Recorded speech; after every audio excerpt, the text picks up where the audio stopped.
Yo, welcome back to the MMA Short Show. As always, your boy, Stephen Moustaris. And finally, even though it's starting to feel like a presidential election or even the damn Olympics at this rate, it is finally a Jon Jones fight week. And I mean, you can almost say the same thing for Stipe Miocic fans. I mean, both of these guys, Jon Jones has only fought one time since 2020, and Stipe hasn't fought since March of 2021. Like, my goodness, it's been a while, but I'm finally hyped that it's here. 1 year after it should have happened. And I mean, damn, if we even look into it, we've been talking about this fight since early 2022. I mean, my goodness, it's insane to see what the UFC has done to drop the ball when it comes to this heavyweight division. And it just brings me to my point, man. Like, it's crazy to look back and see what we could have already been through already at this point. I mean, we could have already got the Jon Jones-Francis fight if the UFC could have just got the deal done. If they weren't worried about the Francis deal, they could have got the Stipe fight done and just had that thing done. And we wouldn't be sitting here in the dilemma that we're in right now. And this brings me into my whole point of this video. You know, I guess they're personal questions, but, you know, I don't want to speak for you guys, but I think you guys would admit that these are probably the three biggest questions even leading into this fight. And I mean, going into it, question number one, probably the most important one, going into what I'm saying already, does this fight fix any of the problems at heavyweight right now? I mean, we can all agree that this heavyweight division right now is probably the worst handlings we've ever seen from the UFC when it comes to any division or any situation ever. I mean, it's terrible. And as fans, or even as the interim champion and Tom Aspinall has pretty much been told this entire time, all of these situations, all of these problems will go away after the Jon Jones-Stipe fight, which I just have the hardest time to believe ever. I mean, Dana's already been out there promising that the winner will fight Tom Aspinall, but then when you actually talk to Stipe and Jon Jones, it sounds like both of them are either going to retire depending on how the fight plays out, or it sounds like if Jon Jones goes out and gets a clean victory, it sounds like he's already moving on to an Alex Pereira fight. He's already said he's not taking the Tom Aspinall fight. So what does this truly fix when it comes to this division? I mean, if Stipe Miocic wins, it sounds like he's going to retire, but that might be the best case scenario when it comes to at least having Tom Aspinall get his fight for the true belt. But most likely Stipe is going to retire. And if you're asking me personally, Jon Jones right now, there's no denying that I think this man, there's no beating Jon Jones to begin with, but a dedicated and a motivated Jon Jones is probably the toughest fighter out there. And 42 years old Stipe, I just don't see it. So I mean, most likely Jon Jones is going to win in my opinion. And if he doesn't retire, I mean, he's going to take the Alex Pereira fight or do anything other than fighting Tom Aspinall. So truly, what does this fix? And when you look at who could Tom Aspinall even fight, if we want to say have him fight somebody else, first of all, you're going to have him defend the belt? Like, come on now. Are you going to have him do this again? He already did it against Curtis Blades. He's already knocked out Pavlovich. I mean, what, you want Jailton Almeida to go up there? Oh, he's already lost to Curtis Blades. Oh, wait, Curtis Blades lost to Tom Aspinall already. Oh, what about Alexander Volkov? He's been getting wins. Oh, wait, he's already lost to Tom Aspinall. Oh, wait, what about Ciryl Gane? What about, he's already lost to Jon Jones. Like, what is the point of having any of this going on right now? I mean, and most likely, too, if Jon Jones wins, I think this might be the greatest, situation for, the cross-promotion thing we've been talking about, where it could be Francis and Jon Jones. Anything can happen with the Saudi Arabia money. But if we're being real here, man, this doesn't fix a single problem at heavyweight. And it just leaves my question open to you guys to answer. What does this truly do for the heavyweight division? I just don't see it fixing any of the problems.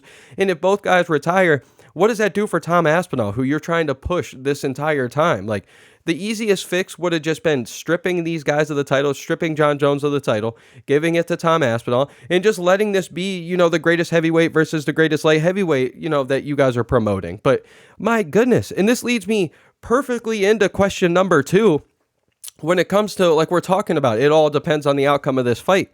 What versions of Stipe Miocic or Jon Jones are we even going to get? Like I've mentioned before, they've only fought one time in the last 4 years.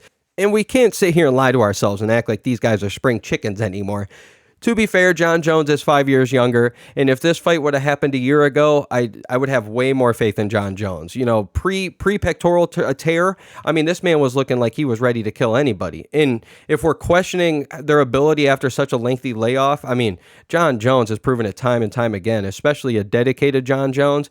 I mean, that man goes out there and finished Ciryl Gane in, 20 seconds, it felt like, and then goes out there and like what he did before with, Alexander Gustafsson or his DC fights. And sure, you can can bring up the Reyes fights and all the, the Santos, and you can bring up all these fights, but at the end of the day, was he dedicated? Was he ready? Was he, was he really there? I mean, when we see him dedicated, Jon Jones is there. But with Stipe, I mean, he's already been taking one fight a year, even maybe longer layoffs. And to be fair, he did take out a DC who is the man and was an amazing fight.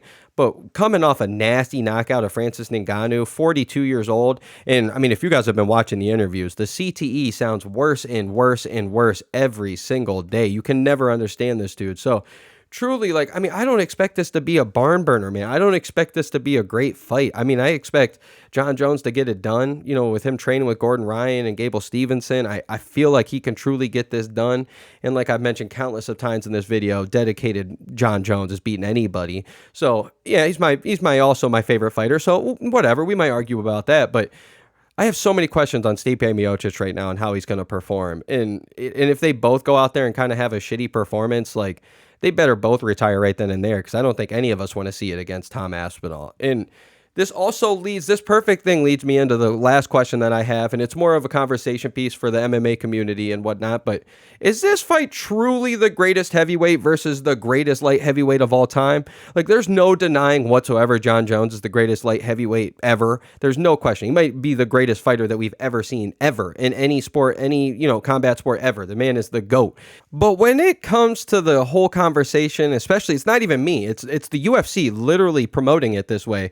When it comes to Stipe Miocic being the greatest heavyweight of all time, man, there's so many questions for me that there's Fedor Emelianenko out there, there's Cain Velasquez out there, and there's still Francis Ngannou out there still that you can even make the argument for. They're 1-1, and Francis had the more impressive, performance the second fight around. So, and currently at this rate in the world, Francis Ngannou might arguably be the greatest heavyweight MMA fighter out there right now. But, I mean, it's just weird to me. I get the whole argument. He has had a decorated career. He's had a phenomenal UFC heavyweight, title run. I get it. The defenses, beating DC was an impressive one. I think people sleep on DC. I think it's truly an impressive one, but I mean, I just don't know, man. I think there's too many arguments out there of all these people that could be the greatest heavyweight of all time.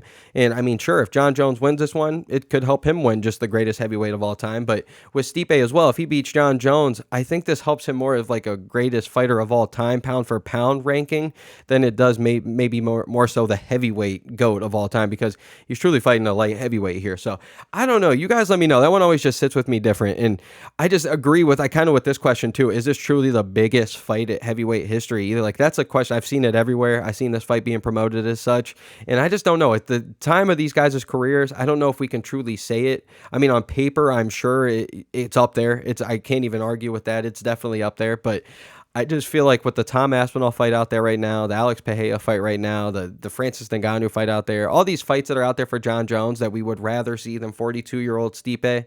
So, I mean, at this rate, I hope Stipe goes out there and damn near win, because at this rate, the amount of shit that everybody's been putting on the man, it's insane. But, I mean, it's really backed up. There's reasons why people are feeling this way. So, you guys let me know. Those are my three biggest questions, and maybe fourth if you want to count the last one, I guess. But if you guys are still here, you guys are the ones. So, as always, your boy, Steven Moustaris. Let me know who wins. Let me know your guys' answers to these, and, I'll be getting more videos up for UFC 309. So, as your boy always, Steven Moustaris, and let's go, baby.